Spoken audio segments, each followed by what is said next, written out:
నమస్తే, welcome to defence round up. భారతదేశం ప్రపంచంలో రక్షణ విభాగానికి సంబంధించిన వార్తల్ని విశ్లేషణాత్మకంగా మేము ముందరికి తెచ్చే కార్యక్రమమే ఈ డిఫెన్స్ రౌండప్. ఇవాళ డిఫెన్స్ రౌండప్లో ఎన్నో ఆసక్తికరమైన అంశాల గురించి చర్చించుకోబోతున్నాం. భారతదేశం యొక్క BEML అనే సంస్థ సౌత్ కొరియన్ కంపెనీతో టైఅప్ అయి ఏం మ్యానుఫ్యాక్చర్ చేయబోతోంది. ఎట్ ది సేమ్ టైం ఎప్పటి నుంచో తేజస్ విషయంలో మనం ఒక రకమైన నెగిటివ్ న్యూసే వింటూ వస్తున్నాం. కానీ ఆఫ్టర్ ఎ లాంగ్ టైం ఒక పాజిటివ్ న్యూస్, మనందరం చాలా గర్వపడే వార్త వినబోతున్నాం. అదేంటి? ఇలాంటి ఆసక్తికరమైన అంశాలతోని 34వ డిఫెన్స్ రౌండప్ ఎపిసోడ్ సిద్ధంగా ఉంది. వీటి గురించి చర్చించడానికి మనతో స్టూడియోలో జాయిన్ అవుతున్నారు అంతర్జాతీయ వ్యవహారాల నిపుణులు మరియు డిఫెన్స్ ఎక్స్పర్ట్ మామిడి గిరిధర్ గారు. సార్ నమస్తే. నమస్తే హర్ష. నమస్తే సార్. ముందుగా మనం తేజస్ నుంచి స్టార్ట్ చేసినట్టయితే ఇందాక చెప్పినట్టుగానే మనం దగ్గర నాకు చెప్పాలంటే మనం డిఫెన్స్ రౌండప్ స్టార్ట్ చేసినప్పటి నుంచి కూడా మనం ఏదో ఒక రకంగా తేజస్ గురించి నెగిటివ్ అనను కానీ కొంచెం సెట్ బ్యాక్ న్యూస్ చెప్తూ వస్తున్నాం. 25 ఎపిసోడ్స్ తర్వాత ఇన్ఫాక్ట్ 34th ఎపిసోడ్లో ఒక పాజిటివ్ న్యూస్, ఫ్యూసలేజ్ మన ఇండియన్ కంపెనీ తయారు చేసింది. అసలు ఈ ఫ్యూసలేజ్ అంటే ఏంటి? ఇది నిజంగానే బిగ్ అచీవ్మెంటా? అండ్ ఏదైతే మనకి సెట్ బ్యాక్స్ వచ్చాయో దాంతో పోల్చుకుంటే ఇది ఎంత positive news? And Tejas future మీకు ఎలా కనిపిస్తోంది సార్? అంటే మనకు దీనికి గత ఒక నెల క్రితం మన ఎయిర్ ఫోర్స్ చీఫ్ ఆయన ఇచ్చిన స్టేట్మెంట్ చూసాం. మేము ఏం చేస్తామో మాకు చాలా కష్ట పరిస్థితుల్లో ఉన్నాం, HAL మీద నమ్మకం పోయింది, ఇటువంటివన్నీ స్టేట్మెంట్స్ ఇచ్చేసరికి చాలామంది దాన్ని ఆక్షేపించారు కూడా. మీరు ఆ స్టేట్లో అంత పొజిషన్లో ఉన్నవాళ్ళు ఏదో మీరు లోపల మాట్లాడుకోవాలి కానీ బయట పబ్లిక్గా ఎందుకు స్టేట్మెంట్ ఇచ్చారు, మీ ఫ్రస్ట్రేషన్ ఎందుకు వెళ్ళారు అని చెప్పేసి ఆయన ప్రశ్నించారు కూడా.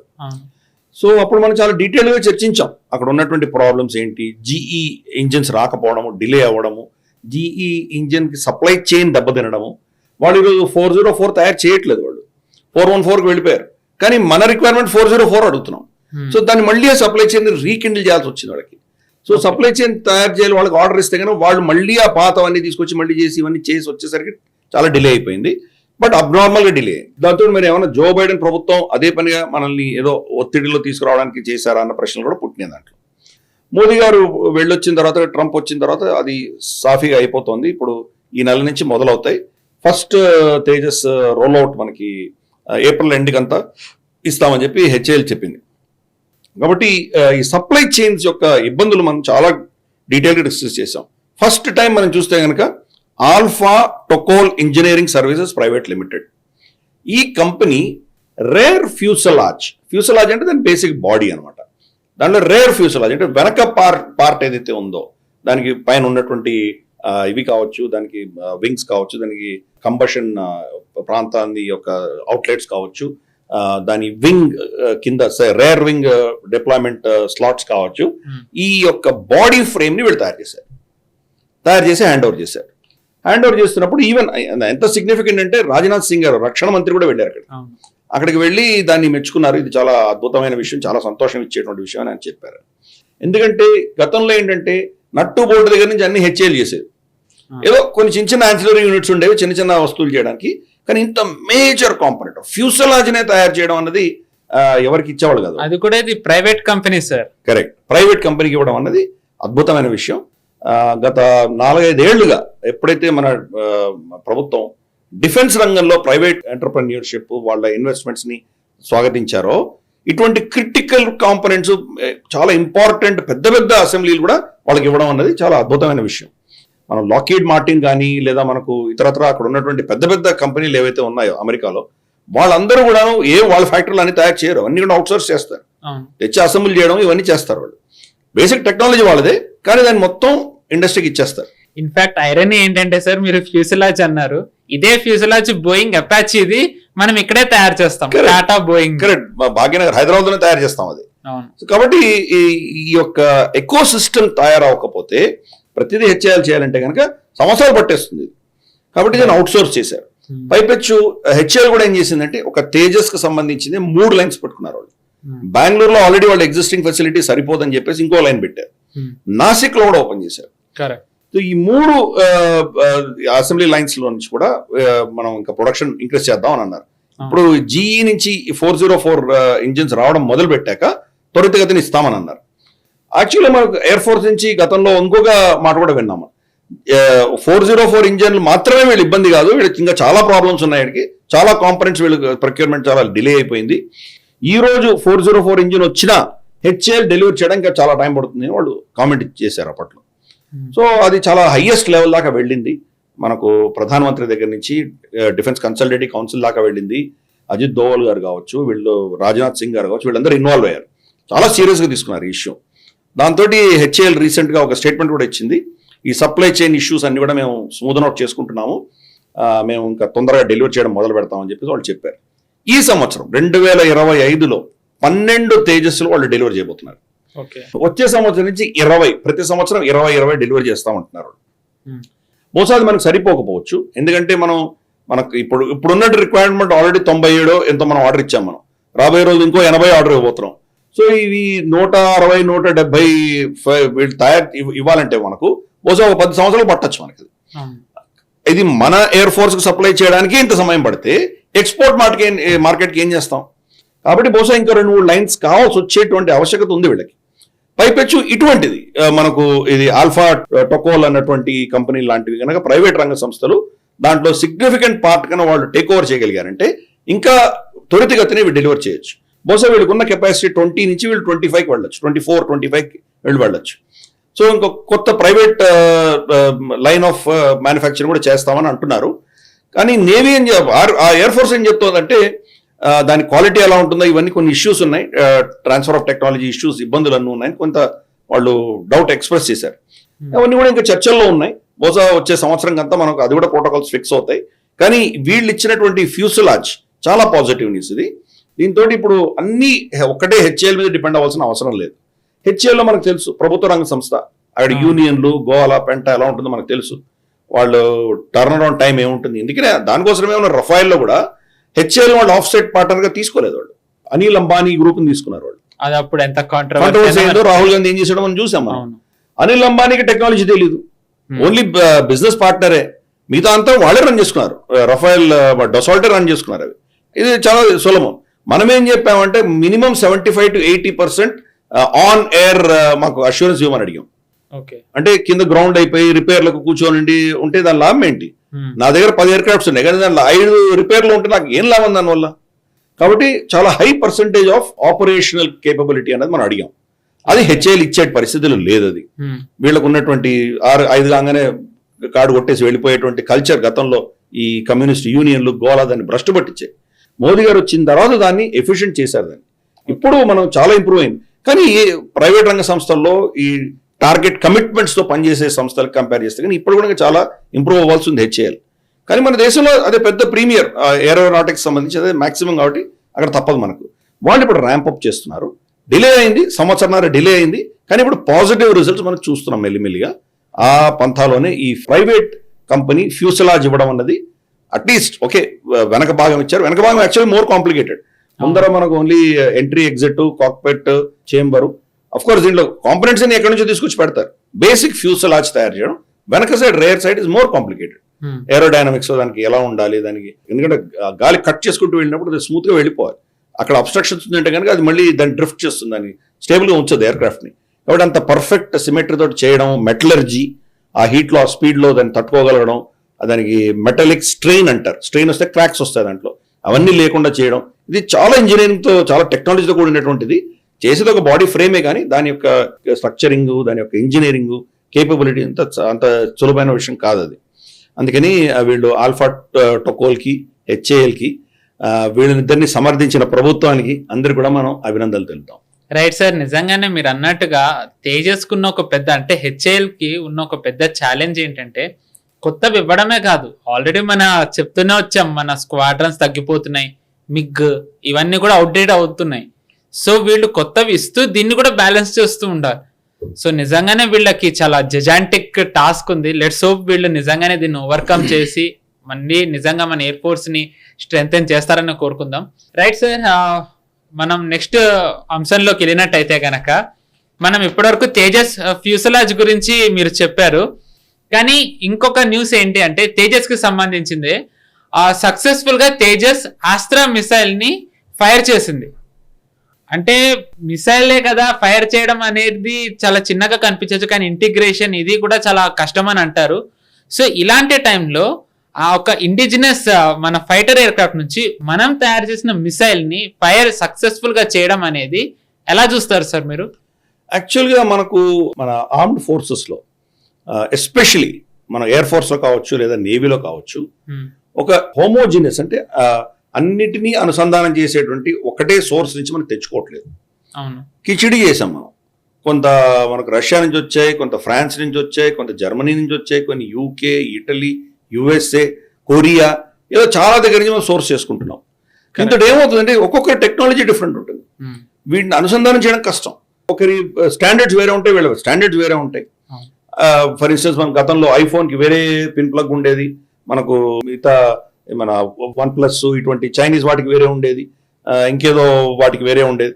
సో ఇవన్నీ స్టాండర్డైజ్ చేసి ఇప్పుడు సీడ్ టైప్ అని మనం పెట్టుకున్నాం. అది లేనప్పుడు ఎంత కష్టంగా ఉండేది మనం చూసాం. ఇన్ఫాక్ట్ వీళ్ళు అమ్మేవాళ్ళు కూడా బయట మనం సపరేట్ ఛార్జర్ తీసుకుంటే దానికి 4-5 సపరేట్ వాళ్ళు ఇచ్చేవాళ్ళు. దీనికి దీనికి పెట్టుకునేవాళ్ళం. అది ఊరికే ఎగ్జాంపుల్ ఇస్తున్నాను. అలా ఉండేది మన పరిస్థితి. ఇవన్నీ కూడా డిఫరెంట్ టెక్నాలజీస్తో వచ్చినవి, వాళ్ళ స్టాండర్డ్స్ వేరే. ఫర్ ఇన్స్టెన్స్ ఇజ్రాయలీ మిసైల్, దాని స్లాటింగ్, దాన్ని ఎక్కడ మనం ఫిక్స్ చేస్తే ఎలా, దానికి ఏ సైజులో దానికి స్లాటింగ్ కావాలి, ఎటువంటి ఫైరింగ్ కావాలి, దానికి ఎటువంటి కమాండ్తో అది ఫైర్ అవుతుంది, ఇవి సపరేట్గా ఉంటాయి. దానిని ఒక రష్యన్ సుఖోయిలో మనం అనుసంధానం చేసాం. రష్యన్లో ఉన్నటువంటి స్టాండర్డ్స్ వేరే, ఇజ్రాయెల్ స్టాండర్డ్స్ వేరే. సో రెండిని కూడా అనుసంధానం చేసాం మనం గతంలో. ఇప్పుడు తేజస్, మన దేశంలో తయారైనటువంటి తేజస్కి వీటిని అనుసంధానం చేసుకుంటూ వెళ్తున్నాం మనం ఒకటి. దాంట్లో BVARM అంటే beyond visual range air to air missile, BVRM అంటారు. అంటే ఇది ఏమవుతుందంటే కనుచూపు కంటే దూరంలో మనం ఎగురుతున్నప్పుడు మన కంటికి కనిపించే హొరైజన్ దాటి మనం అటాక్ చేయాలి, అక్కడ ఎవరు ఉన్నారు అని చెప్పి దాని అవేర్నెస్, దాన్ని టార్గెట్ చేసి దాన్ని కొట్టగలడం అనేది ఒక అడిషనల్ టెక్నాలజీ. నార్మల్గా అయితే కనిపించినప్పుడు డాగ్ ఫైట్స్ అంటారు ఎయిర్ ఫోర్స్లో, డాగ్ ఫైట్లో కొట్టడం అని మనం చూసాం. మనం సెకండ్ వరల్డ్ వార్ కావచ్చు, మనకు సాబర్ ఫైటర్స్ కావచ్చు, మనకు 65లో 71లో డాగ్ ఫైట్స్ మనం చాలా యుద్ధాలు చేసాం. అది within visual range. Beyond visual రేంజ్ని ట్రాక్ చేసి కొట్టడం అన్నది ప్రెసిషన్. అది కూడా తక్కువ స్పీడ్లో ఉండదు కదా, అది కూడా 1000-2000 కిలోమీటర్ల స్పీడ్లో అది వెళ్తూ ఉంటుంది. మెనూరబిలిటీ, ఇక్కడ వెళ్తూనే సడన్గా ఇటు తిరగచ్చు, అటు తిరగచ్చు, దానికి చాలా కేపబిలిటీస్ ఉంటాయి ఫ్లైటర్స్కి. దాన్ని టార్గెట్ చేసి చేసి దాన్ని కొట్టగలిగినటువంటి టెక్నాలజీ చాలా పెద్ద టెక్నాలజీ. కాబట్టి ఈ BVRM టెక్నాలజీ అన్నది నీష్ టెక్నాలజీ. చాలా పెద్ద ఏమంటారంటే మనకు దేశాలు ఏవైతే ఉన్నాయో మేజర్ డిఫెన్స్ టెక్నాలజీ ఉన్నటువంటి దేశాలు వాళ్ళే ప్రొడ్యూస్ చేయగలిగేవాడు, మనం కొనుక్కునేవాళ్ళం. ఎసెన్షియలీ మనకు ఇజ్రాయెల్ లాంటి దేశాల నుంచి కొనుక్కునేవాళ్ళం మనం. ఇప్పుడు మన దేశంలో తయారవుతున్నాయి. కానీ ఇది ఇందాక నేను అన్నట్లు ఇన్ని ప్లాట్ఫామ్స్లో మనం అనుసంధానం చేసుకోవాలి. అంటే మనకు కామన్ పబ్లిక్ అర్థం చేసుకోవడానికి ఏంటంటే ఇది మరి యాపిల్ ఫోన్లోనూ ఫిట్ అవ్వాలి, మనకు OnePlus, Vivo, Oppo వీటిలో కూడా ఫిట్ అవ్వాలి. సో అటువంటి అనుసంధానం మనం చేసాం అన్నమాట. సో దాంతో ఈరోజు ఫస్ట్ టైం ఇది DRDO వీళ్ళందరూ వాళ్ళ డిపార్ట్మెంట్స్ టెస్ట్ చేయడంతో చాలా అద్భుతమైన రిజల్ట్స్ ఇస్తున్నది. దీంట్లో కూడా BVRMలో డిఫరెంట్ కేపబిలిటీస్ ఉంటాయి. మనం చూస్తే కనుక భూమి మీద ఉంటే మనకు బహుశా 10 కిలోమీటర్లు 15 కిలోమీటర్ల దూరంలో మనం చూడొచ్చు.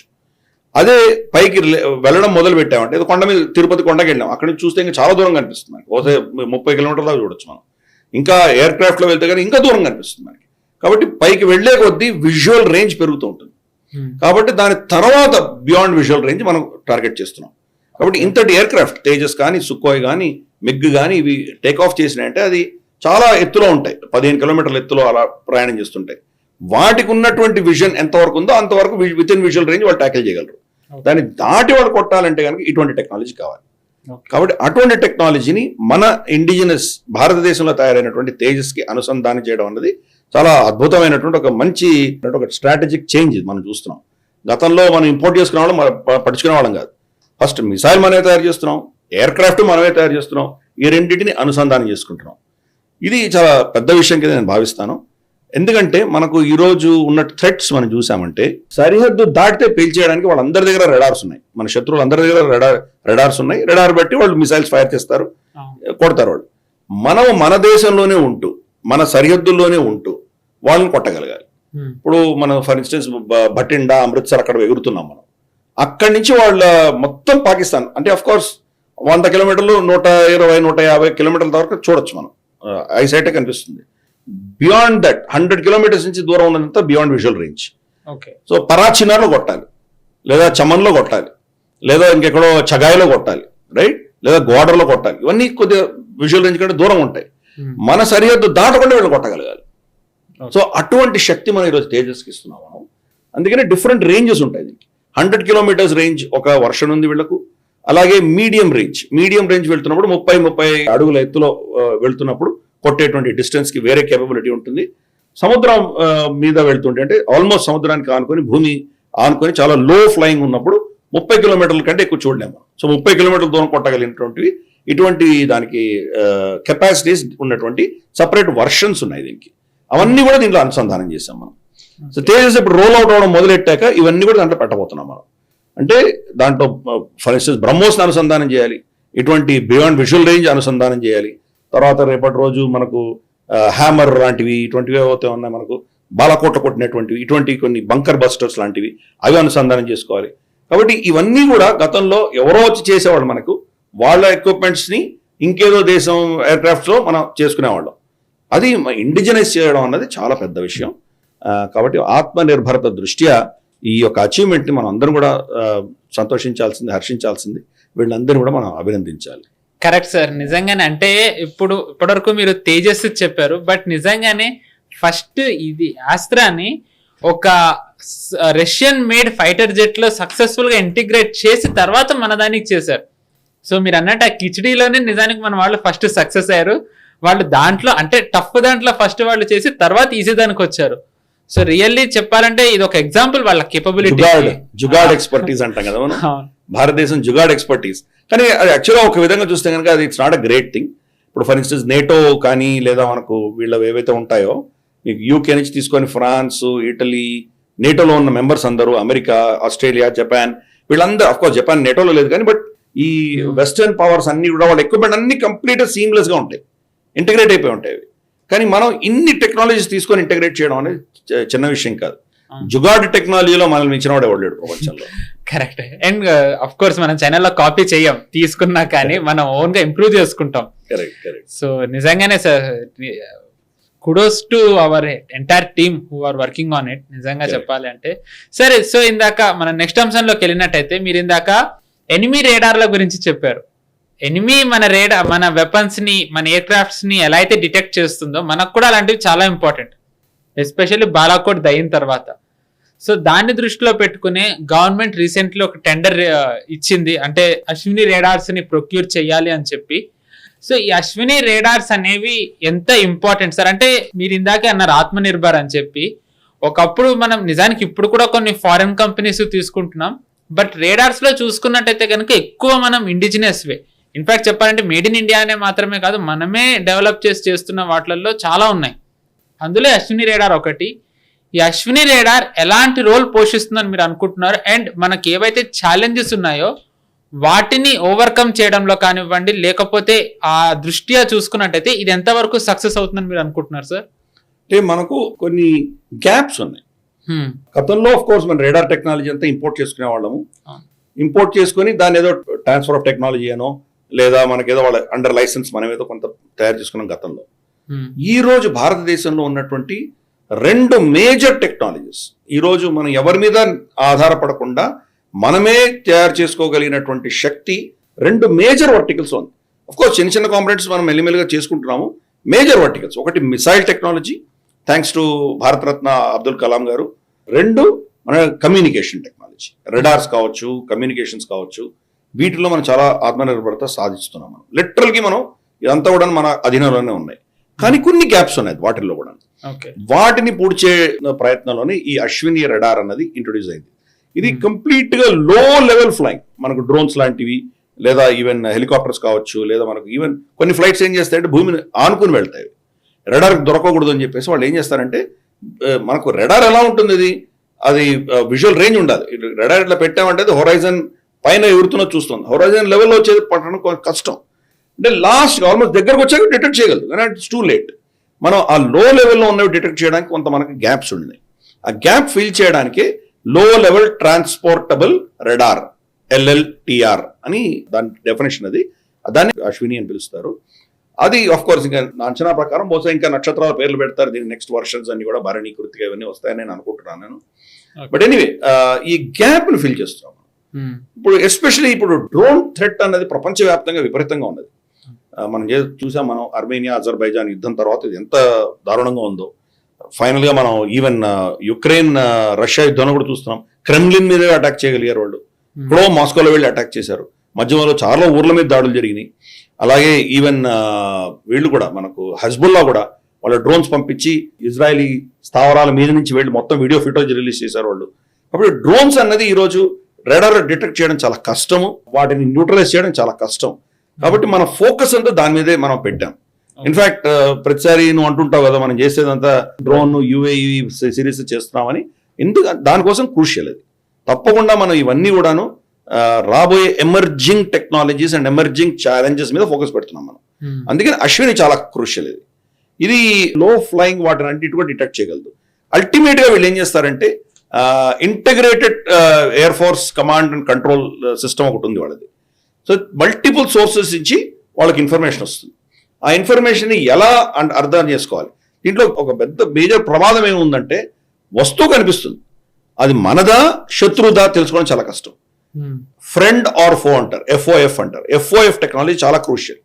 లేదంటే మనం చూసాం, మన బాలాకోట్ స్ట్రైక్ లో దీన్నే మనం షూట్ డౌన్ చేసేసుకున్నాం, మన అసెట్స్ మనం షూట్ డౌన్ చేసుకున్నాం. ఇటువంటి ప్రమాదం ఉంది మనకి. అందుకని మనం ఏం చేస్తామంటే ఒక సెంట్రలైజ్డ్ కమాండ్ పెట్టుకున్నాం. అన్ని సోర్సెస్ నుంచి వస్తాయి ఇన్ఫర్మేషన్, రియల్ టైమ్ ఇన్ఫర్మేషన్ వస్తుంది. శాటిలైట్స్ నుంచి, ఏవాక్స్ నుంచి, తర్వాత అక్కడ ఆకాశంలో ఉన్నటువంటి మల్టిపుల్ అసెట్స్, మనకు డ్రోన్స్ కావచ్చు, సర్వేలెన్స్, ఇంటెలిజెన్స్ గ్యాదరింగ్ అవి కావచ్చు, లేదా మనకు ఎయిర్ క్రాఫ్ట్స్, ఇంకా మిగతా మ్యాన్డ్ ఎయిర్ క్రాఫ్ట్స్ ఉంటాయి కదా, వాళ్ళు ఇన్ఫర్మేషన్ కావచ్చు. డిఫరెంట్ యాంగిల్స్ లో ఇస్తారు. నేను చూసే సెక్షన్ ఇది, ఇంకో చూసే వేరే సెక్షన్, ఇవన్నీ కూడా వస్తాయి. గ్రౌండ్ లెవెల్ రెడార్స్ లో వస్తాయి. గ్రౌండ్ లెవెల్ రెడార్స్ లో ఇటువంటి ఇప్పుడు అశ్విని లాంటివి కొత్తగా రావడంతో ఇంకా లోయెస్ట్ లెవెల్లో కూడా ట్రాకింగ్ చేయగలం. ఈ మొత్తం ఇన్ఫర్మేషన్ అంతా కూడాను సెంట్రలైజ్డ్ కమాండ్ లో ఫీడ్ అవుతుంది. వాళ్ళకి ఒక క్లియర్ పిక్చర్ వస్తుంది, సిచ్యువేషనల్ అవేర్నెస్ పిక్చర్ వస్తుంది. దానిని మళ్ళీ డెసిమేట్ చేస్తారు. ఎవరికి? మ్యాన్డ్ కావచ్చు, అన్మ్యాన్డ్ ఎయిర్ క్రాఫ్ట్స్ కావచ్చు, లేదా మన మిసైల్ టెక్నాలజీ. కొన్ని దగ్గర వీళ్ళు వెళ్ళకుండా మిసైల్స్ ఫైర్ చేయాల్సి వచ్చిన అవసరం రావచ్చు. లేదా ఎవేషన్ టెక్నిక్స్ ఉండొచ్చు. మనం ఫర్ ఇన్స్టెన్స్ అక్కడ వెళ్తున్నటువంటి దీని మీద ఈ థ్రెట్ ఉంది అంటే వాళ్ళు దాన్ని తప్పించుకునేది ఏదో చేస్తారు వాళ్ళు. మన దగ్గర ఇంకొన్ని టెక్నాలజీస్ ఉన్నాయి, వాళ్ళ రెడార్ ని జామ్ చేసేటువంటి టెక్నాలజీస్ ఉన్నాయి. అలాగే వాళ్ళ దగ్గర నుంచి వచ్చే థ్రెట్ ని డైవర్ట్ చేయడానికి డైవర్షనరీ ఫ్లేయర్స్ అని ఇవన్నీ పెడతారు. వాళ్ళ రెడార్ ఏమనుకుంటుంది, ఏదో మెటాలిక్ ఆబ్జెక్ట్ ఏదో ఉంది దాన్ని షూట్ చేస్తుంది, యాక్చువల్ మెయిన్ ఎయిర్ క్రాఫ్ట్ తప్పించుకోవచ్చు. కాబట్టి ఇటువంటివన్నీ యాక్షన్ ఏం చేయాలి అని చెప్పడానికి, సిచ్యువేషనల్ అవేర్నెస్ రావడానికి ఇది చాలా కీలకమే. లో లెవెల్లో ఉన్నటువంటి థ్రెట్ అంతా కూడా వీళ్ళు రికార్డ్ చేసి ఆ కమాండ్స్, సెంట్రలైజ్ కమాండ్ స్ట్రక్చర్ పంపిస్తారు వాళ్ళు. అందుకని ఇది కూడా మనకు ఈ మిస్సింగ్ గ్యాప్ ను ఫిల్ చేస్తున్నాం మనం. అద్భుతమైనటువంటి విషయం. మిగతా వాటిలో మనం ఎస్పెషల్లీ మనకి ఎయిర్ క్రాఫ్ట్స్ అంతా కూడా మనం ఏఈఎస్ఏ మన టెక్నాలజీ పెట్టుకున్నాం మనం. ఉత్తమ్ రడార్ ఇటువంటి చాలా వచ్చాయి మనకు. కాబట్టి ఈ యొక్క టెక్నాలజీ చిన్న గ్యాప్స్ ఉన్నాయి, మనం ఫిల్ చేసుకుంటాం. ఇంకా 2-3 గ్యాప్స్ ఉన్నాయి, అవి కూడా మనం క్రమేపీ చేస్తాం. ఎందుకంటే ఇటువంటి రెడార్స్ని కూడా ఈ డ్రోన్స్ అన్నవి దాని ఉన్న మెటీరియల్, దాని హీట్ సిగ్నేచర్, అది మన థ్రెట్ పర్సెప్షన్ కనుక్కోవడం కష్టం. ఎస్పెషల్లీ చిన్న ఉంటాయి కనుక ఒక పెట్టకు దీనికి తేడా తెలియదు. డేగా ఉంటుంది, గద్ద ఉంటుంది, దాని సైజులో అంతకంటే తక్కువ సైజు ఉంటాయి. ఎలా డిటెక్ట్ చేస్తాం? ఇది పక్షో లేకపోతే ఇదో ఎలా డిటెక్ట్ చేయడం? కాబట్టి అటువంటి కొన్ని ఛాలెంజెస్ ఉన్నాయి. ఇవన్నీ కూడా వాటి మీద డెవలప్ చేస్తారు మన ఎస్పెషల్లీ ప్రైవేట్ రంగంలో గణనీయంగా రీసెర్చ్ జరుగుతుంది. ఈవెన్ ఫైబర్ గ్లాస్ కానీ ప్లాస్టిక్ కానీ మెటీరియల్ కూడా డిటెక్ట్ చేయడానికి వాళ్ళ దగ్గర టెక్నాలజీస్ మన వాళ్ళు తయారు చేస్తున్నారు. కాబట్టి రాబోయే కొన్ని సంవత్సరాల్లో మనం కంప్లీట్ గా సెక్యూర్డ్ స్కైస్ పెట్టుకునేటువంటి దిశగా మనం ప్రయాణం చేస్తున్నాం. ఈరోజు లేము కానీ ఆ దిశగా వెళ్తాం. For instance Israel iron dome అంటారు, ట్రంప్ కూడా ఐరన్ డోమ్ కావాలి మాకు అంటున్నారు. అటువంటిది మన పేరు చెప్పలేదు కానీ క్వాలిటీ మనం చేసుకుంటూ వెళ్తున్నాం. సో మన రెడార్ కేపబిలిటీ అన్నది కమ్యూనికేషన్స్, ఇందాక 2 చెప్పాను కదా, ఒకటి మిసైల్స్, ఇంకోటి కమ్యూనికేషన్స్ లో మన యొక్క శక్తిని పెంచుకునే దిశగా, గ్యాప్స్ ని ఫిల్ చేసే దిశగా ఈ అశ్విని అన్నది ఒక పెద్ద మేజర్ మైల్ స్టోన్ కింద మనం భావించాలి. రైట్ సార్, ఇప్పటివరకు మనం అన్ని కూడా ఎయిర్ ఫోర్స్ రిలేటెడ్ గానే కవర్ చేస్తూ వచ్చాము. కానీ ఇదే టైంలో అంటే మామూలుగా మనం డిఫెన్స్ రౌండ్ అప్ లో ఎక్కువ కామన్ గా మీరు అనేది ఏంటి అంటే, మోదీ గారు ప్రధానమంత్రి అయిన తర్వాత కేంద్ర ప్రభుత్వం ఎక్కువగా ఎయిర్ ఫోర్స్, అండ్ నేవీ మీద దృష్టి పెట్టింది. ఎందుకంటే గత ప్రభుత్వాలు దాని మీద దృష్టి సారించకపోవడం వల్ల లాస్ట్ డికేడ్ అని కూడా చాలా సార్లు మీరు చెప్తూ వచ్చారు, ఎలాగా మనం వెనకబడుతూ వచ్చామా. కానీ దాని అర్థం ఏంటంటే ఆర్మీని ఐసోలేట్ చేయలేదు, ఆర్మీకి ఏవైతే కావాలో అవి ఇస్తూనే ఉన్నారు. అందులో భాగంగానే బిఈఎంఎల్ అనే ఒక ప్రభుత్వ రంగ సంస్థ ఒక సౌత్ కొరియన్ కంపెనీతోనే టైఅప్ అయింది సార్. ఆ టైఅప్ దేని గురించి అనేది మీరు చెప్తేనే బాగుంటుంది. కానీ దీంట్లో ఒక ఇంట్రెస్టింగ్ న్యూస్ ఏంటంటే సార్, ఒక very rare country, rare in the sense మామూలుగా మనం ఎప్పుడైనా వింటే కనుక డిఫెన్స్ లో either America, Israel, Russia, Germany, Spain, France ఇలాంటి వాటిలలో కాకుండా ఒక సౌత్ కొరియన్ కంపెనీతో టైఅప్ అవ్వడం వెనుక మీరు ఏమన్నా ఒక గవర్నమెంట్ ఇంట్రెస్ట్ కానీ స్ట్రాటజీ కానీ ఉందనుకుంటున్నారా? ఒకటి, సౌత్ కొరియా గత కొన్ని దశకాలుగా డిఫెన్స్ ప్రొడక్షన్ లో చాలా ఒక మంచి పవర్ గా ఎదిగింది అది. అవును సార్. ఇన్ఫాక్ట్ మనం తేజస్ కానీ లేదా వాళ్ళ సౌత్ కొరియన్ ఎయిర్ క్రాఫ్ట్స్ ఈ రెండు బిడ్డింగ్ వెళ్తే కనుక సౌత్ కొరియానే గెలుస్తుంది. ఇంకా మనం ఆ స్థాయికి రాలేదు. ఒకటి మనం ఇంకా ఎక్స్పోర్ట్ మార్కెట్లో వచ్చేంత కెపాసిటీ మనకు లేదు, ఇంకా ప్రొడక్షన్ కెపాసిటీ లేదు, అదొకటి. రెండవది, వాళ్ళు చాలా అడ్వాన్స్, ఆల్రెడీ చాలా వర్షన్స్ వాళ్ళు ఆల్రెడీ చూశారు సర్వీస్ లో, కాబట్టి వాళ్ళు ఆల్రెడీ చాలా అడ్వాన్స్ గా ఉన్నారు.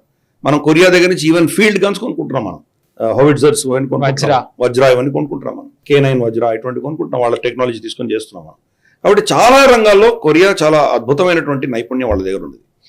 ఇవి జియో స్ట్రాటజిక్ గా కూడా మనం డిస్కస్ చేయాలి. ఎందుకంటే మనం గతంలో వెస్ట్ ని దూరం పెట్టి మనం రష్యా నుంచి ఎక్కువ కొన్నాం. మనం మెల్లిగా ప్రభుత్వాలు కొంత మార్పు చెంది కొన్ని మెల్లిమెల్లిగా ఫ్రాన్స్ నుంచి వీటి దగ్గర కొనడం మొదలు పెట్టాం.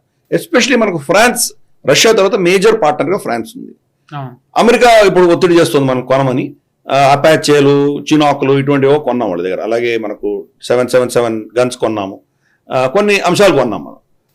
ఇంకొన్ని మనం బహుశా మనం జర్మనీ నుంచి తీసుకుంటున్నాం, ఎస్పెషలీ సబ్మరీన్ ఇంజిన్స్ లాంటి సబ్మరీన్ టెక్నాలజీ కొన్ని తీసుకుంటున్నాం మనం. కానీ వీళ్ళందరూ మనకి ఎప్పుడైనా ఇబ్బంది పెట్టచ్చు. రేపటి రోజు మనకి యుద్ధం అంటూ వస్తే కనుక మనల్ని వాళ్ళు టైటన్ చేసేటువంటి పరిస్థితులు రావచ్చు.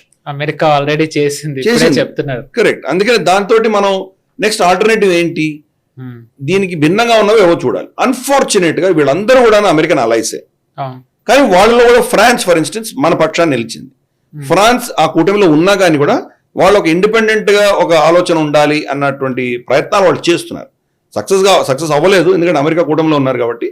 కానీ తప్పకుండా కొన్ని అంశాల్లో మనకు చాలా కలిసి వస్తున్నారు.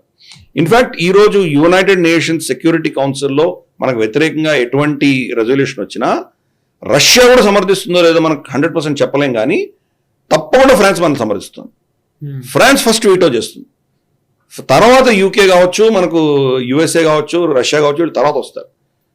మోస్ట్లీ మనకు యునైటెడ్ నేషన్స్ సెక్యూరిటీ కౌన్సిల్లో ఒక చైనా మినహాయిస్తే మిగతా అందరూ మన పక్షాన్ని ఉన్నారు. కానీ అందరిలో అగ్రస్థానంలో ఉన్నది ఫ్రాన్స్. ఆ డిఫెన్స్ కోఆపరేషన్ టెక్నాలజీ మన ఇద్దరి మధ్యన అంత డీప్ గా ఉంది, వాళ్ళకు మనం చాలా క్రూషియల్. కాబట్టి ఈ పరిస్థితులలో మరి ఎలా దీన్ని మన ఆత్మనిర్భరత ఎలా పెంచుకోవాలి, ఇవన్నీ ఇష్యూస్ ఉన్నాయి మనకి. కాబట్టి మనం ఏం చేసామంటే కొంచెం ప్రత్యామ్నాయాలు చూసుకుంటున్నాం. అందుకని కొరియా ఇంపార్టెంట్, మనకి south Korea important. South Korea ఇంకో దానికి కూడా ఇంపార్టెంట్. ఈ యొక్క ప్రొడక్షన్, ఒకరి మీద ఇంట్రెస్ట్, ఎకనామిక్ గా ఇద్దరు డిపెండెన్సీస్ అన్న పెరగడం మొదలు పెట్టాక ఏమవుతుందంటే సౌత్ చైనా సీలో మనం చాలా కీలకం అవుతాం. అక్కడ వాళ్ళకు థ్రెట్ ఉంది. చిన్న దేశం, వాళ్ళకు చైనా లాంటి పెద్ద దేశాన్ని ఎదుర్కొనే శక్తి లేదు. రేపు అమెరికా లాంటి దేశం వాళ్ళని నట్టేట ముంచిపోతే వాళ్ళ పరిస్థితి ఏంటి? అమెరికా మిత్రులకు ఎప్పుడు కూడా సాయం చేయదు, స్పష్టంగా అర్థమైంది మనకి. Henry Kissinger state, being America's enemy is dangerous but being America's friend is fatal. Suicidal. Fatal of course, suicidal. అంతే, వాళ్ళతో మైత్రి చేస్తే ఏమవుతుందో చూస్తున్నాం. ఇది మొత్తం యూరోపియన్ యూనియన్ నట్టేట ఉంచుతున్నాడు ట్రంప్.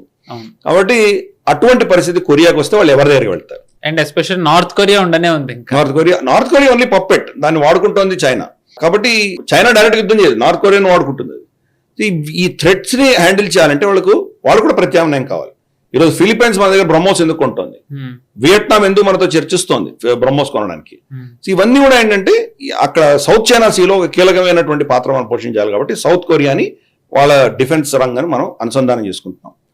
దీంతో మనకు ఎస్పెషల్లీ మనకు ఉన్నటువంటి మన దేశంలో ఇందాక 2 చెప్పాను నేను, మనకు మిసైల్ తర్వాత కమ్యూనికేషన్ చాలా అద్భుతంగా ఉన్నాం. వీకెస్ట్ టెక్నాలజీ మన దగ్గర ఇంజన్ టెక్నాలజీ. మనకి ఇంజన్లు లేవు, దేనికి ఇంజన్ లేవు. చిన్న చిన్న ఇంజన్లు ఏవో చేసుకుంటాం కానీ ఎందుకు పనికిరావు. మిగతా అన్ని కూడా రష్యా నుంచే మనం ఇంపోర్ట్ చేసుకున్నాం మెజారిటీ. కొన్ని ఆఫ్ కోర్స్ మనం ఫ్రాన్స్ నుంచి, కొన్ని జర్మనీ నుంచి తెచ్చుకుంటున్నాము. ఇంజన్ టెక్నాలజీ మన దగ్గర అస్సలు లేదు. ఫస్ట్ టైం రిస్క్ తీసుకొని మనం అమెరికా నుంచి తెచ్చుకుంటున్నాం GE 404. దీనికి 414 వచ్చి మనం ఆమ్కాకి వాటికి తీసుకుంటున్నాం మనం. కాబట్టి ఈ పరిస్థితిలో అఫ్ కోర్స్ అమెరికా నుంచి కూడా మనకు సప్లై చేయాలని ప్రాబ్లం వస్తుందని భయం మనకు ఉంది. అందుకనే సపరేట్గా సఫ్రాన్తో మాట్లాడుతున్నాం. సఫ్రాన్ భారతదేశంలోనే ప్రొడక్షన్ మొదలు పెడతా ఉంటున్నారు వాళ్ళు. సో ఈ ప్రత్యామ్నాయాలు మనం పెట్టుకుంటున్నాం. మన కావేరీ ఇంజన్ ప్రాజెక్ట్ అనేది ఇప్పటికి ఇంత ఈవెన్ తేజస్ లో పెట్టే సింగిల్ ఇంజన్ ఎయిర్క్రాఫ్ట్ లో పెట్టేంత కెపాసిటీ కూడా రాలేదు. దానికి టెస్టింగ్ అయినాయి, కొంత పాజిటివ్ రిజల్ట్స్ వచ్చాయి. దాన్ని మనం డిఫెన్స్ రౌండప్ లో కవర్ కూడా చేసాం మనం. కానీ ఇప్పుడు ప్రస్తుతానికి అయితే heavy lift drones unmanned aircraft లో పెట్టుకుంటున్నాం మనం. మ్యాన్డ్ ఎయిర్క్రాఫ్ట్స్ లో వాడేంత ధైర్యం ఇంకా మనం సరిపోవట్లేదు, డెవలప్మెంట్ స్టేజ్ లో ఉంది. ఈ యొక్క BEML తర్వాత సౌత్ కొరియా STX వీళ్ళిద్దరూ చేసుకున్నటువంటి MOE ప్రకారం, ఒప్పందం ప్రకారం మన ట్యాంకులు బేసిక్ గా మన ఆర్మీ ట్యాంక్స్ ఉంటాయి కదా, దాని ఇంజిన్స్ వాళ్ళు టెక్నాలజీ ట్రాన్స్ఫర్ చేస్తారు, కో ప్రొడక్షన్ ఉంటుంది. ఆ దిశగా మనం ఈ సంతకాలు పెట్టుకున్నాం. అలాగే మనం చూస్తే మెరైన్ ఇంజిన్స్, అఫ్ కోర్స్ పెద్ద పెద్ద మనకు ఏంటంటే మన ఎయిర్ క్రాఫ్ట్ క్యారియర్ లాంటివి, ఫ్రిగేట్ లాంటివి, వాటి ఇంజిన్స్ మనం ఇంపోర్ట్ చేసుకోవాలి. మన దగ్గర ప్రస్తుతానికి లేవు అవి. కానీ ఇతరత్ర మనకు ఫాస్ట్ బోట్స్ ఉంటాయి, మనకు పెట్రోల్ బోట్స్ ఉంటాయి, కోస్ట్ గార్డ్ బోట్స్ ఉంటాయి, లేదా సప్లై బోట్స్ ఉంటాయి, లేదా లైఫ్ బోట్స్ ఉంటాయి. దాని నుంచి దిగి వచ్చిన తర్వాత లైఫ్ బోట్ అక్కడి నుంచి రావడానికి, లైఫ్ బోట్ అంటే పాత టైటానిక్ లో చూసినట్టు కర్రలతో వెళ్ళారు కదా, దానికి ఇంజిన్స్ కావాలి, మోటార్స్ కావాలి. ఇటువంటివన్నీ కూడా వీళ్ళు తయారు చేస్తున్నారు. అది కూడా మనం టెక్నాలజీ తీసుకుంటున్నాం. సో బేసిక్ ఇంజిన్ టెక్నాలజీ వీళ్ళ దగ్గర తీసుకుంటాం మనం. సో కొన్ని ఇంజిన్స్ ఏమో రష్యా నుంచి తీసుకుంటున్నాము, కొన్ని ఏమో ఫ్రాన్స్ నుంచి తీసుకుంటున్నాము, కొన్ని అమెరికా నుంచి, కొన్ని కొరియా నుంచి. మీరు ఇందాక అన్నట్టు జుగాడ్ మళ్ళీ జుగాడ్ చేస్తాం. రైట్. అంటే సార్ నేను యాక్చువల్లీ చెప్పాలంటే దీంట్లో అంటే నాకు సౌత్ కొరియాలో నాకేమనిపించింది అంటే సార్, మీరు చెప్పాలి అది, జొరావర్ ట్యాంక్ గురించి ఎన్నోసార్లు కవర్ చేసాం డిఫెన్స్ రౌండప్ లో. మీరు చాలా సార్లు చెప్పారు, అంటే జొరావర్ సక్సెస్ స్టోరీ గురించి చెప్పారు. కానీ ఆ జొరావర్ తయారు చేసే దాంట్లో నిజానికి అది ఎంత ఫాస్ట్ గా తయారైందో కూడా మీరు ఎన్నోసార్లు కవర్ చేశారు, అది అచీవ్మెంట్ అని. కానీ ఆ ప్రాసెస్ లో నిజానికి మనకి యాజ్ యూజువల్లీ మళ్ళీ ఇంజన్ దగ్గరే స్టక్ అప్ అయ్యాం. ఎస్పెషల్లీ జర్మనీ మనకి చాలా ప్రాబ్లమ్స్ క్రియేట్ చేస్తే మనం అమెరికా సైడ్ వెళ్ళాం, కుమిన్స్ ఇంజన్. సో మేబీ అందుకనే ఈ STX లాంటిది ఫ్యూచర్ లో ఇలాంటి ప్రాబ్లం రాకుండా ఉండడానికి మన వాళ్ళు ఇక్కడే పెట్టుకుంటున్నారు అనుకోవచ్చా? ఎందుకంటే వీళ్ళు ఆల్రెడీ కంపెనీ వేరే ఉండొచ్చు సౌత్ కొరియాది, బట్ కంట్రీ ఒకటే. K9 వజ్రా వాళ్ళు చాలా రిలయబుల్ గా ఉన్నారు. దగ్గర 100 హోవిట్జర్స్ మనం వాళ్ళు వాడుతున్నాం. సో అది కూడా ఏమన్నా కన్సిడరేషన్ లోకి తీసుకుని ఉంటారు అనుకుంటున్నారా సార్? మనకు జనరల్ గా ఏషియన్ కంట్రీస్ చాలా డిసిప్లిన్ గా ఉంటాయి. ఎస్పెషలీ కొరియా, జపాన్, ఈ రెండు దేశాలు కూడా చాలా డిసిప్లిన్ గా ఉంటాయి. వాళ్ళు చెప్పిన కమిట్మెంట్ ని వాళ్ళు ఎట్టి పరిస్థితిలో నెరవేరుస్తారు. డిలే అంటూ ఉండదు వాళ్ళ దగ్గర. క్రెడిబిలిటీ మీద వాళ్ళు చాలా ఫోకస్ పెడతారు. చాలా ప్యాట్రియాటిక్ దేశం. కొన్నిసార్లు ఆ ప్యాట్రియాటిజం మనకి ఇబ్బంది కూడా కలిగించవచ్చు. ఫర్ ఇన్స్టెన్స్ మనం వాళ్ళ కార్లు అవన్నీ ఇక్కడ మన దేశంలో పెట్టుకున్నాం, మనం కొరియన్ కార్స్ ఇక్కడ పెట్టుకుంటున్నాం. లిటరల్ గా వాళ్ళు ఏం చేస్తున్నారంటే ఆ కార్ ప్లాంట్స్ లో ఈవెన్ వాళ్ళ టాయిలెట్లు కానీ, వాళ్ళ ఆఫీసులు కానీ, దాంట్లో ఉన్నటువంటి సీలింగ్లు, దాంట్లో ఉన్నటువంటి టైల్స్ అన్ని కొరియా నుంచి తెచ్చుకుంటారు వాళ్ళు. మన దేశంలో తయారవుతాయి కదా, ట్యాపులు, పైపులు, వైర్లు అన్ని ఎక్కడి నుంచి తెచ్చుకుంటారు వాళ్ళు. ఇన్ఫాక్ట్ పీయూష్ గోయల్ గారు ఒకసారి స్టేట్మెంట్ కూడా ఇచ్చారు, వీళ్ళని కొరియన్ కంపెనీలు మన భారతదేశంలో మ్యానుఫ్యాక్చర్ చేయండి అని మనం పెట్టినందుకు మనకు ఇంపోర్ట్ బిల్ విపరీతంగా పెరిగింది. వాళ్ళన్ని అక్కడి నుంచి ఇంపోర్ట్ చేసుకొని పట్టుకుంటారు. ఇక్కడ ఏదో చిన్న కొద్ది మంది ఎంప్లాయ్ చేయాలి కూడా ఒక 10%, 15% ఎంప్లాయ్ చేస్తారు. మిగతా వాళ్ళందరూ వాళ్ళే వస్తారు. మేనేజర్ స్టాఫ్ అంతా వాళ్ళే ఉంటారు. అంత ప్యాట్రియాట్ అంటే వాళ్ళ వస్తువులే కొనాలి అని వాళ్ళు చాలా ఇది ఉన్నటువంటి దేశాలు ఇవన్నీ కూడా. కాబట్టి వాళ్ళు ఈ కమిట్మెంట్స్ కి వాళ్ళు ఎక్కడ వెనకాడరు. ఎప్పుడు కూడా వాళ్ళ దగ్గర డిలే మనకు కనిపించదు.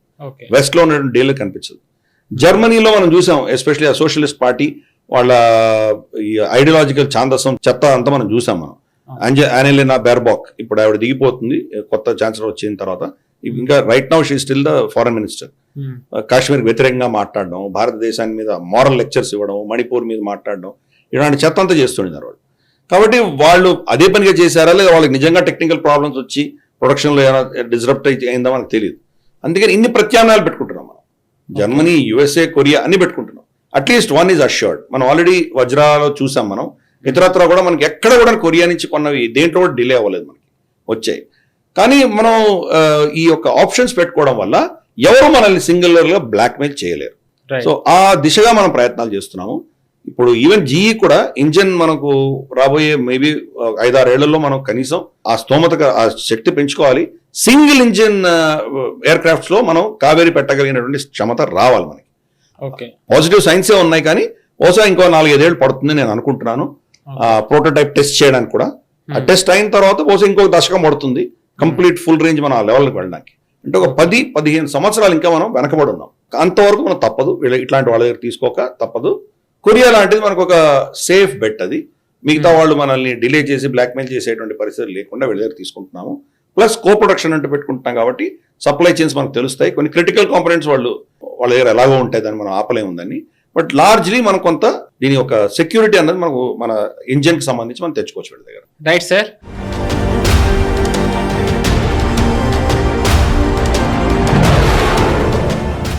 ప్రతి వారం డిఫెన్స్ రౌండప్ లో బ్రేవ్ హార్ట్ అనే ఒక సెగ్మెంట్ లో గిరిధర్ గారు దేశం కోసం ఎంతో వీరోచితంగా పోరాడిన ఒక సైనికుడి గురించి చెప్తూ వచ్చారు.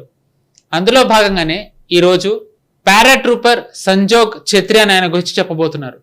ఆయన ఎవరు, ఆయన ఏ ప్రాంతంలో పోరాడారు, ఏ టైంలో పోరాడారో గిరిధర్ గారి మాటలోనే తెలుసుకుందాం.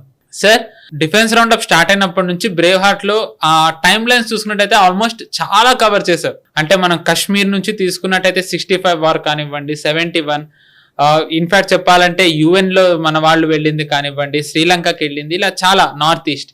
కానీ కాశ్మీర్ అనేది చెప్పాలి అంటే మనకు అదొక ఇప్పటికీ ఇంకా బర్నింగ్ ఇష్యూ కిందనే ఉంది చెప్పాలంటే ఆ టెరిటరీ ఇష్యూలో. అక్కడ నిజానికి చాలా మందిని మనం కోల్పోతూ వచ్చాము. సో అందులో ఒకరే ఈయన చెప్పాలంటే పారాట్రూపర్ సంజోగ్ ఛత్రి. ఈయన గురించి మీరు ఏం చెప్తారు సార్? అంటే మనకు ఎస్పెషలీ కాశ్మీర్లో కొన్ని 100 మంది సైనికులు కోల్పోయాం మనం. ఆ సంఖ్య ఎవరు నిర్దిష్టంగా చెప్పలేరు, కొన్ని వేలల్లో ఉన్నారు. కాబట్టి మనం డిఫెన్స్ రౌండ్ కొన్ని వేల ఎపిసోడ్స్ చేసినా వీళ్ళందరినీ నివాళులు ఇవ్వచ్చు మనం. అంత బలిదానాలు ఇచ్చారు మన వాళ్ళు అక్కడ. కాబట్టి అది అందుకని మనం వాళ్ళలో చాలా మంది ఉంటాం, వాళ్ళ పేర్లు మనం పేర్కొంటాం మనం. సరే, 71 యుద్ధం కావచ్చు, 62, 65 కార్గిల్ యుద్ధంలో చనిపోయిన వాళ్ళు కూడా చాలా సిగ్నిఫికెంట్గా ఉన్నారు. వాళ్ళని కూడా మనం మాట్లాడాలి. నార్త్ ఈస్ట్ ఇన్సర్జెన్సీలో కూడా చనిపోయారు. బట్ వీళ్ళందరికంటే ఎక్కువ మనకు కాశ్మీర్లోనే మనకు ఎక్కువ బలిదానాలు ఇచ్చిన విషయం మనకు తెలుసు.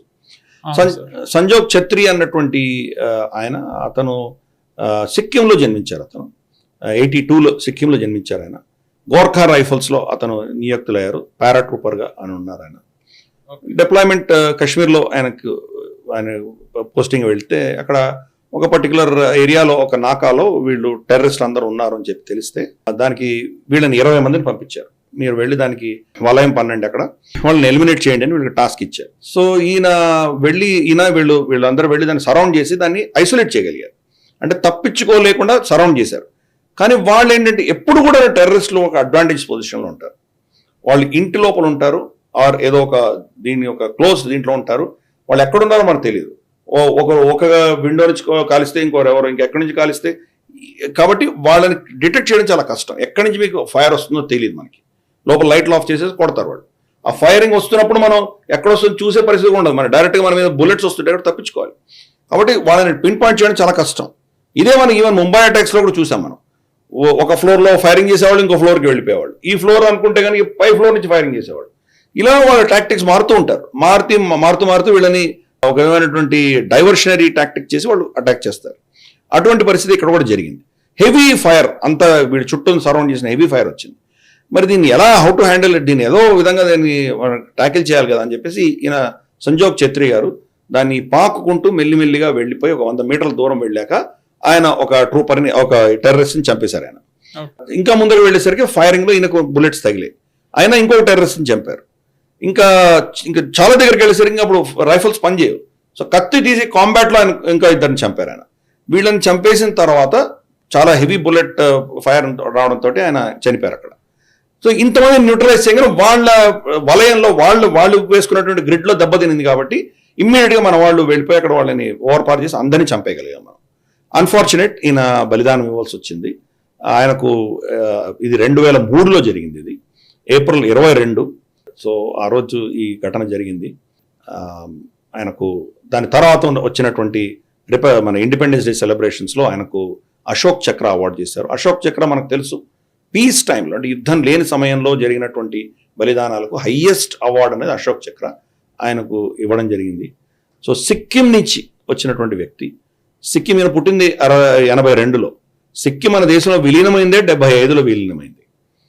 అంటే చాలా లేటెస్ట్ మన దేశంలో వచ్చినటువంటి లేటెస్ట్ ఎంట్రీ లిటరల్గా సిక్కిం. చాలా తక్కువ కాలమే వాళ్ళు మన దేశంలో ఉన్నారు వాళ్ళు. కాబట్టి అయినా కానీ దేశం కోసం బలిదానం ఇచ్చినటువంటి వ్యక్తులని, ఇటువంటి మహానుభావుల్ని తయారు చేసినటువంటి సిక్కిం. కాబట్టి ఈయనకు మనం మన శ్రద్ధాంజలి ఘటిద్దాం, ఆయనకు ఉత్తమ గతులు రావాలని భగవంతుని ప్రార్థిద్దాం. Right sir.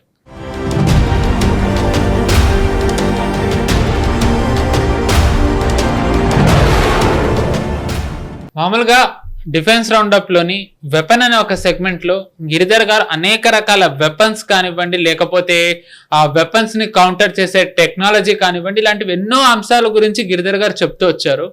అందులో భాగంగానే ఈరోజు అభిమన్యు అనే ఒక యుఏవి గురించి ఆయన చెప్పబోతున్నారు. మామూలుగా చెప్పాలంటే ఇటీవల కాలంలో డిఆర్యులో వెపన్ లో యుఏవి గురించి చాలా ఎక్స్టెన్సివ్ గా గిరిధర్ గారు చెప్తూ వస్తున్నారు. దీనికి మెయిన్ ఉద్దేశం ఏంటి అంటే రాబోయే కాలం అంతా కూడా డ్రోన్ వార్ఫేరే. సో ఈ డ్రోన్ వార్ఫేర్ లో ఇండియా ఎంత అడ్వాన్స్డ్ గా ఉంది, మనం ఎంత almost on par with world powers తో ఉన్నామని అందరికీ తెలియజేయాలన్నదే ఈ ఉద్దేశం. సో ఈ అభిమన్యు అనేది ఎంత పవర్ఫుల్, ఇది ఎలా పనిచేస్తుందో గిరిధర్ గారి మాటలోనే తెలుసుకుందాం. Sir, Abhimanyu new space research and technology వాళ్ళు తయారు చేసింది. ఈ కంపెనీ గురించి ఇటీవల మీరు డిఫెన్స్ రౌండప్ లో కూడా చెప్పారు.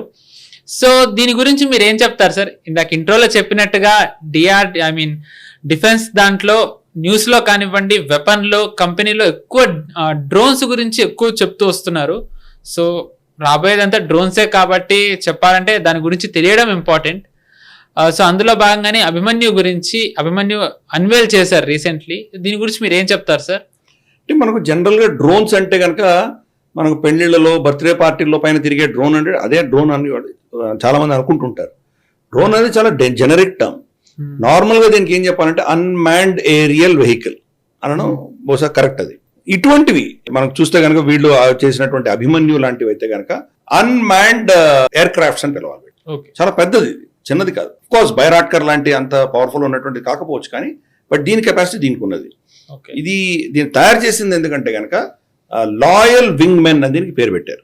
అంటే ఆకాశంలో తిరుగుతున్నటువంటి మ్యాన్డ్ ఎయిర్ క్రాఫ్ట్స్ కి అడిషనల్ సపోర్ట్ ఇస్తుంది. ఇంటెలిజెన్స్, సర్వేలెన్స్, రికగ్నైసెన్స్ ఇది చేసేటువంటి కేపబిలిటీ దీనికి ఉంటుంది.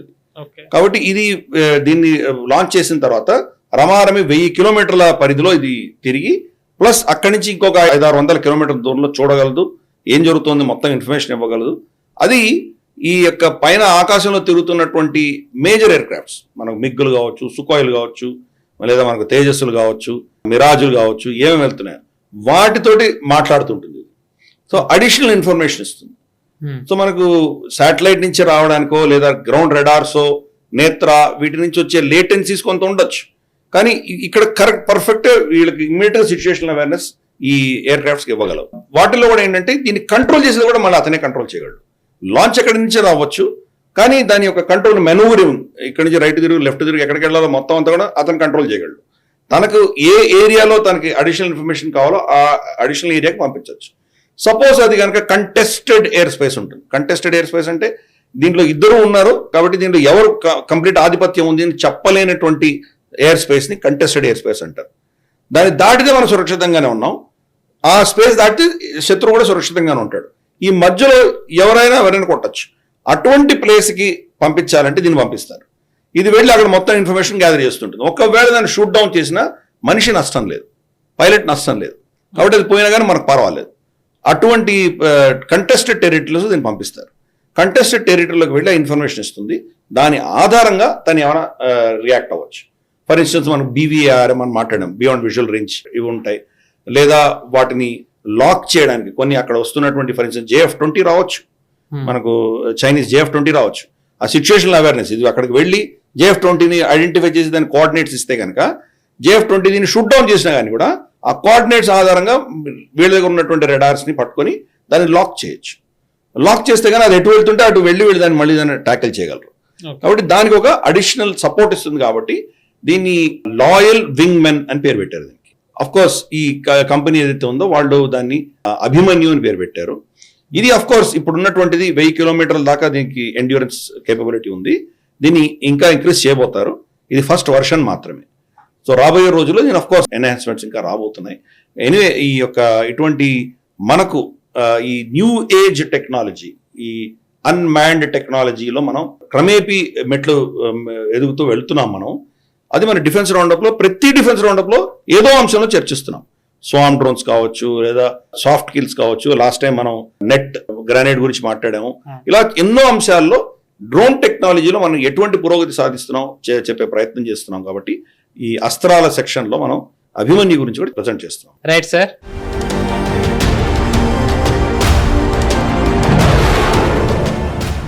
డిఫెన్స్ రౌండప్ లోని కంపెనీ అనే ఒక సెగ్మెంట్ లో ఒక ఇండియన్ కంపెనీ మన ఆర్మ్డ్ ఫోర్సెస్ కి ఎలాంటి ఎక్విప్మెంట్ వాళ్ళు మ్యానుఫ్యాక్చర్ చేసి ఇస్తున్నారు అనేది గిరిధర్ గారు చెప్తూ వస్తున్నారు. అందులో భాగంగానే ఈరోజు నైబ్ లిమిటెడ్ అనే ఒక భారతీయ సంస్థ గురించి గిరిధర్ గారు చెప్పబోతున్నారు. ఆ సంస్థ ఎక్కడిది, వాళ్ళు ఏ ఏ విభాగాల్లో వాళ్ళు ఎక్స్పర్ట్స్ అనేది ఆయన మాటల్లోనే తెలుసుకుందాం. సార్, నైబ్ లిమిటెడ్ ఇన్ఫాక్ట్ చెప్పాలి అంటే 6 hour న్యూస్ వచ్చినప్పుడే దీని గురించి మనం కవర్ చేయాలని అనుకున్నాం, బట్ అప్పుడు అవ్వలేదు. ఈ కంపెనీ గురించి మీరు ఏం చెప్తారు సార్, నైబ్ లిమిటెడ్? ఎందుకంటే చాలా ఎక్కువ, మామూలుగా మనం ఇప్పటివరకు కవర్ చేసిన వాటిలో చూసుకున్నట్టయితే కొంచెం కొత్తది, బట్ న్యూస్లో ఎక్కువ ఉంటూ వస్తుంది. ఇది అంటే మనకు ఇది పూనా బేస్డ్ కంపెనీ. ఇది 2021 లోనే స్టార్ట్ అయింది ఇది. కాకపోతే మనకు boring components, spectacular missiles, BrahMos ఇటువంటివి కాకుండా బేసిక్ దాన్ని ఫైర్ చేయడానికి, దాన్ని వాడుకోవడానికి, దాన్ని వాడడానికి కావాల్సినటువంటి ప్లాట్ఫామ్స్, అవి పెద్ద మనకు దాని గురించి ఎవరు మాట్లాడరు. ఇవి లేకపోతే అవి ఎందుకు పనికిరావు. అటువంటి ఏరియాలో వీళ్ళు నీష్ టెక్నాలజీస్ అన్ని వీళ్ళ దగ్గర పెట్టుకున్నారు. వీళ్ళ ప్రోడక్ట్ లైన్ చూస్తే కనుక అన్నిటికి కూడాను వీళ్ళు ఒక canisters, for instance BrahMos missile canister, అంటే మిసైల్ పెట్టడానికి మనకు క్యానిస్టర్ ఒక డబ్బా కావాలి కదా, అది వీళ్ళు తయారు చేస్తున్నారు. డబ్బానే కదా అది ఎవడని తయారు చేయొచ్చు. మా దగ్గర ఉన్నటువంటి మెటలర్జీ, మా ఇంటి పక్కన ఉన్నవాడు కూడా తయారు చేస్తాడు, ఏముంది అని అనొచ్చు. కానీ దాంట్లో ఇది వెళ్ళేది సూపర్ సోనిక్ స్పీడ్లో వెళ్తుంది. సూపర్ సోనిక్ స్పీడ్లో వెళ్తున్నప్పుడు ఆ ప్రెషర్ తట్టుకోగలగాలి. అట్మాస్ఫియరిక్ ప్రెషర్ కావచ్చు, ఆ హీట్ కావచ్చు, భయంకరమైన హీట్ ఉంటుంది అది. అందుకని మనం ఈవెన్ అమెరికాలో ఇటువంటి 4-5 దేశాల్లో మాత్రమే రీఎంట్రీ కేపబిలిటీ ఉంది. భారతదేశంలో ఇప్పుడు కూడా ఇంకా రీఎంట్రీ కేపబిలిటీ లేదు మన దగ్గర. మనకు స్పేస్ లో పంపిస్తే కనుక రీఎంట్రీ వస్తే కనుక ఆ ఫ్రిక్షన్ కి కాలిపోతాయి. ఇప్పుడు సునీత విలియం వస్తుంది, ఆవిడ మళ్ళీ రిటర్న్ వస్తుంది. మన అట్మాస్ఫియర్ లో ఎంటర్ అవ్వగానే అక్కడ ఉన్నటువంటి ఆ ప్రెషర్ కి, ఆ స్పీడ్ కి, హీట్ కి కాలిపోతాయి. అందుకని ఆ హీట్ షీల్డ్స్ పెట్టుకునే టెక్నాలజీ 3-4 దేశాలు మాత్రమే, ఇంకెవరి దగ్గర లేవు. మనం అటువంటి టెక్నాలజీ ఇంప్రూవ్ చేసుకుంటున్నాం. ఇది ఒక ప్రైవేట్ రంగ సంస్థ అది ఈ వీటికి చేస్తుంది. అందుకని ఈ బ్రహ్మోస్ క్యానిస్టర్స్ ఏవైతే ఉంటాయో, క్యానిస్టర్స్ ఆ ప్రెషర్, ఆ హీట్ తట్టుకోగలిగినటువంటి మెటలర్జీ ఉండాలి. ఎటువంటి మెటల్ కాంబినేషన్స్ తయారవుతుందో అది ఆ టెక్నాలజీ అబ్జర్వ్ చేసుకోగలగాలి. అది వీళ్ళ దగ్గర ఉన్నది. అటువంటి తయారు చేస్తున్నారు. అంటే దాని మిగతా కాంపోనెంట్స్ వేరే వాళ్ళు ఉంటారు. ఇవన్నీ అసెంబుల్ చేసేది బ్రహ్మోస్ కంపెనీ ఉన్నది, యూపీ బేస్డ్, వాళ్ళు చేస్తారు. జాయింట్ వెంచర్ విత్ రష్యాను, రాస్కాస్మాస్ అనేది వీళ్ళిద్దరు ఉంది కాబట్టి వాళ్ళు చేస్తారు. కానీ దానికి బేసిక్ క్యానిస్టర్ వీళ్ళు తయారు చేస్తారు. అలాగే మనం చూస్తే కనుక ఎంఆర్ శామ్ అంటే మనకు medium range surface to air missile canisters, అది వీళ్ళు తయారు చేస్తారు. తర్వాత ఇంకా చూస్తే కనుక K9 వజ్రా ట్యాంక్, మనం ఆఫ్ కోర్స్ కొరియా నుంచి తెచ్చుకుంటాం. దాని ట్యాంక్ బాడీ వీళ్ళు తయారు చేస్తారు. లోపల ఇంజను, దాని అసెంబ్లీసు, దాని పుల్లీలు, దానికి ఎలక్ట్రానిక్స్, దానికి సీటింగ్, ఇవన్నీ కూడా ఎక్కడెక్కడ తీసి పెట్టుకుంటారు. కానీ బేసిక్ బాడీ వీళ్ళు తయారు చేస్తున్నారు. అలాగే మనం చూస్తే కనుక పినాకా లాంచర్ మనకు తెలుసు, మల్టీ బ్యారల్ లాంచర్. అది 12 లాంచ్ చేయొచ్చు. అవి దానికి క్యానిస్టర్ ఉంటుంది. అంటే అది హీట్ తట్టుకోగలదు. ఫైర్ చేసినప్పుడు ఎంత ఫాస్ట్గా వెళ్తుంది, ఎంత హీట్తో వెళ్తుంది, అది దాన్ని తట్టుకోగలగాలి. మళ్ళీ దాన్ని రీలోడ్ చేసి మళ్ళీ ఫైర్ చేయగలగాలి. దీంట్లో ఆ ఫోర్స్లో అది డ్యామేజ్ అయిపోతే ఏం లాభం మనకి? ఒక యూస్కే ఉంటే మీరు మిసైల్స్ పెట్టుకొని కూడా మీరు ఫైర్ చేయలేనటువంటి పరిస్థితి కదా. ఆ హీట్ తట్టుకోగలిగినటువంటి కెపాసిటీ ఉన్నటువంటి క్యానిస్టర్స్ తయారు చేస్తున్నారు వీళ్ళు. అలాగే మనం చూస్తే కనుక ఫ్యూయల్ స్టోరేజ్ ట్యాంక్స్, అవి కొంత మీడియం రేంజ్ అటాక్స్ తట్టుకోగలగాలి. గ్రానైడ్ అటాక్, చిన్న చిన్న షెల్స్ పడితేనో తట్టుకోగలిగిన కెపాసిటీ ఉండాలి. ఆల్ ఫ్యూయల్ ట్యాంక్ ఏముందో ఒక మెటల్లో రౌండ్ చుట్టి దాన్ని వెల్డింగ్ చేస్తే అయిపోతుంది కదా, అలా కాదు.